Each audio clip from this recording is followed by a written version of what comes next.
Uy, qué bien lo que me enseñaste porque funciona. Listo.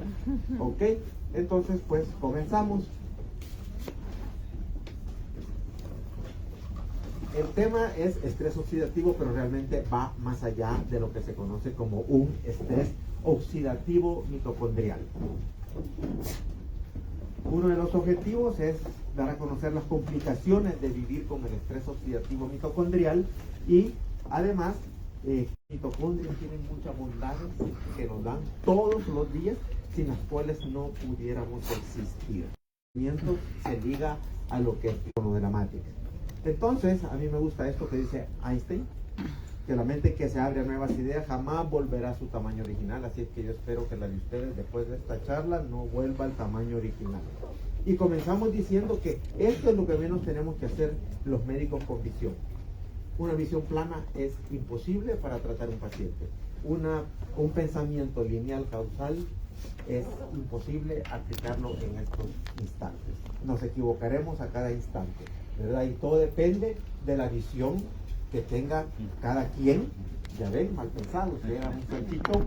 Y entonces, el modelo que tenemos que hacer es un modelo integral. Por eso lo que hacemos hoy se llama medicina bioreguladora de sistemas. Porque tenemos que ver al paciente en su red social, en su red de trabajo, sus redes de enfermedades, sus redes metabólicas. De esa manera vamos a poder tener una visión más acertada de lo que le está pasando al paciente. Y la pregunta que ningún doctor le hace al paciente: ¿y usted es feliz? ¿Cuánto se la hace? Nada, ¿verdad? ¿Cómo se llama? Con los apellidos que la tiene.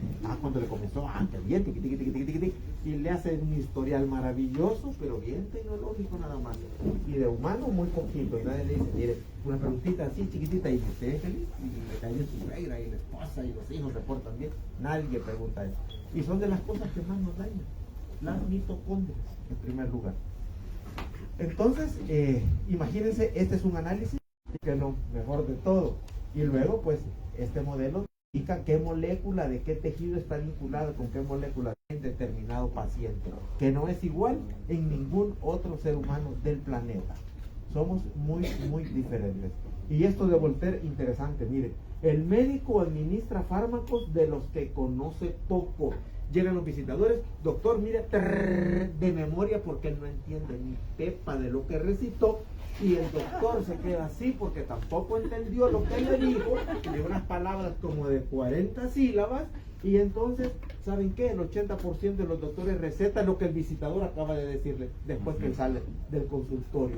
Lo deja anonadado. ¿Y cómo un pinche licenciado que de medicina no sabe ni pepa porque él es químico o a saber qué cosa, me convence en 5 minutos? ¿Y dónde está mi criterio científico? Se muere.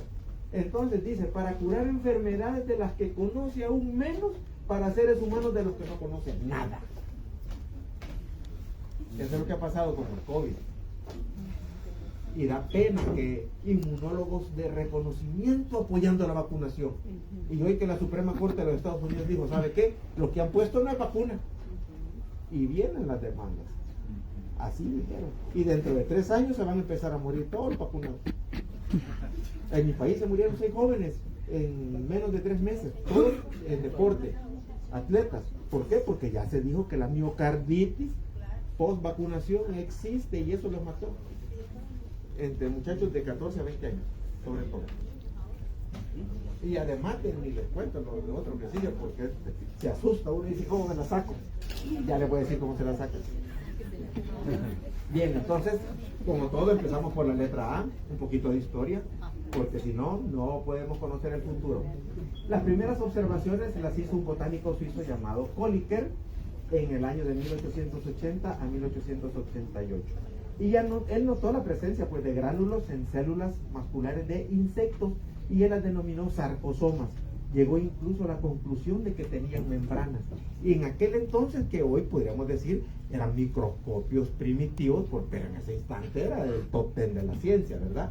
Pero desde ya la curiosidad había comenzado a hacerle cosquillas a Kolliker. En 1882, Walter Fleming, alemán, descubrió una serie de inclusiones y él dijo, esto yo le voy a decir fila, para no ser copión de aquel, ¿verdad? Listo. En 1884 fueron observados por Richard Allman, quien más tarde en su obra publicada en Leipzig, Alemania, describe una serie de corpúsculos que observa mediante tinción que incluye fucsina. Este ya la vio un poco más claritas y dijo, yo creo que es lo mismo que han visto aquellos. Y bien, sigamos en la investigación. Y se especula que se trata de un grupo de parásitos independientes con su propio metabolismo y los denominaron bioblastos. El hallazgo fue rechazado como un artefacto de la preparación. ¿Saben lo que es el artefacto, verdad? Cuando una preparación patológica lleva algo malito y dice, no, es un artefacto. Y muchas cosas así han pasado como artefactos y realmente han sido grandes descubrimientos, ¿verdad? Y más tarde, en 1916, que a través de Cowdry se reconocieron como mitocondrias, ¿verdad? Hasta ese año pues ya fueron llamadas mitocondrias hasta la fecha. Y bien, el nombre mitocondria que alcanzó mayor fortuna se debe realmente a Carl Benda. En 1889 las denominó así a esos gránulos que aparecían con gran brillo en tinciones de cristal violeta y alitarina y que anteriormente habían sido denominados citocromosomas por Bellet. Entonces hubo muchos investigadores que en esa década comenzaron a observar mitocondrias en Alemania, en Italia, en Francia, y cada quien hacía tinciones para ver de qué manera se podían observar mejor las mitocondrias. Y cada quien le ponía el nombre que se le ocurría. En 1904, Mewes confirma su presencia en una planta, concretamente en células del tapete de la antera de mitocondrias en las células. O sea, son miles de mitocondrias por célula. Es una cosa increíble la cantidad de mitocondrias que hay. Y las células que más tienen son las que más trabajan, las que demandan más energía, que son las del cerebro y las del ventrículo izquierdo del corazón. Llegan a tener hasta 10.000 mitocondrias por célula. Y entonces estas redes realmente son el soporte de nuestra vida, son la fábrica de la energía que necesitamos para vivir, la fuente del mal principal, el envejecimiento. Y entonces pues vamos a ver un poquito de cómo es la causa y la solución. Aquí ven la fotografía de redes mitocondriales con microscopio de láser. Y esto que ven aquí es la unión de centenares o miles de mitocondrias que existen en una sola célula. Eso es impresionante y uno dice, todo eso hay de mitocondria en la célula. O sea que tan poco sabemos de las mitocondrias y la pregunta es, ¿y por qué hay tantas? ¿Qué significa eso? Yo he llegado a la conclusión de que antes de que cualquier cosa se dañe, se empieza a dañar la mitocondria. Y la mitocondria afecta a la matriz. Ya en la charla de mañana vamos a ver cómo la mitocondria define la vida y la muerte de todos nosotros. No depende de otras cosas. Pues bien, los glóbulos rojos no tienen ninguna. No necesitan energía. Ellos son como una balsa que ve en el río. Listo. En cambio, otras células necesitan muchísima energía para poder funcionar. Y las células de los gérmenes tienen 100.000. Y uno se pregunta, ¿y por qué no le pegan los antibióticos? Y esta pinche Escherichia coli ya lleva 2 años en esta señora y no se le va. Sí, tiene 100.000 mitocondrias cada bacteria, tiene energía altísima. ¿Y cómo se le anula un antibiótico? Está hecho para anular la mitocondria. A lo mejor ni las matáramos si tuviéramos un anulador mitocondrial para bacterias y se acabaron los antibióticos. Qué bueno, ¿verdad? Chévere. Y la mayoría de las células tienen entre 1 y 2.000, en su gran mayoría, pero hay otras que tienen muchísimo más.